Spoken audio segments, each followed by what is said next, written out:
Hello, it's Fish Guy again. I'm actually here to finish up a couple recipes. I have this monchong, and I'm trying to make best use of it. It's such a versatile fish, but it also represents a lot of the other whitefish. It is more oily than your halibut and your rock cod, so you can grill it with a little bit more reckless abandon. You don't have to add any oil to it to cook most of the time, but it makes great fish and chips.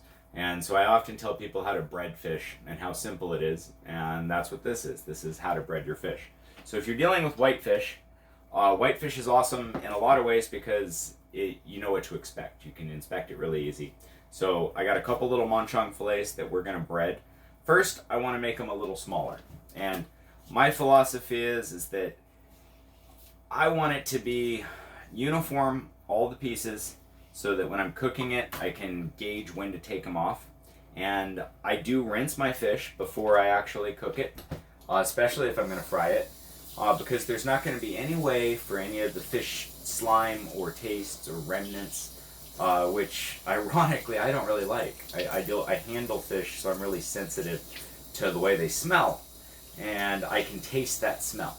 So I am just rinsing it right now under regular water. But the real trick is I have some milk.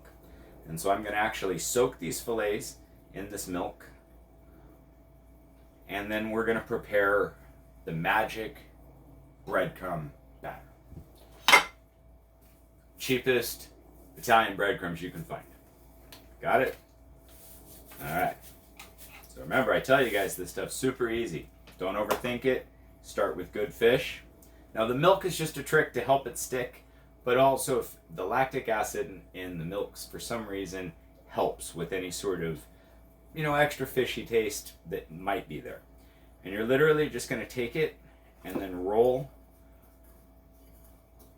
it around in the breadcrumbs while it's wet like that. And then you're going to take another little dish, put breadcrumbs on the bottom.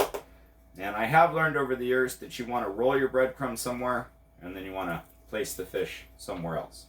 Now you can actually let this sit. I plan on frying it here within the next hour or two, but once it's breaded like this, the breadcrumbs really do stick really well. And again, this is a really oily fish, so I'm going to fry this in whatever my girlfriend tells me is the best oil of the year. I've used every type of oil, and the truth is that I'm going to saute and blacken some fish right along with this. And I'm going to use the same pan.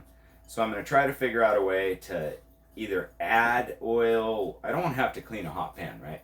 So I'm going to use heavy seasoning on my other dish. And I might actually use that oil just by adding extra oil to it.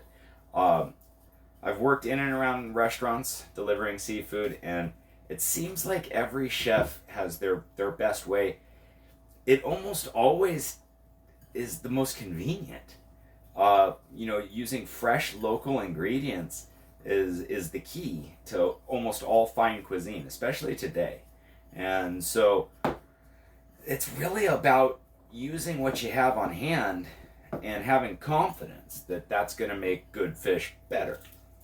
So there's the Italian breadcrumbs on whitefish. Works for halibut, for sheep's head, all your rockfish.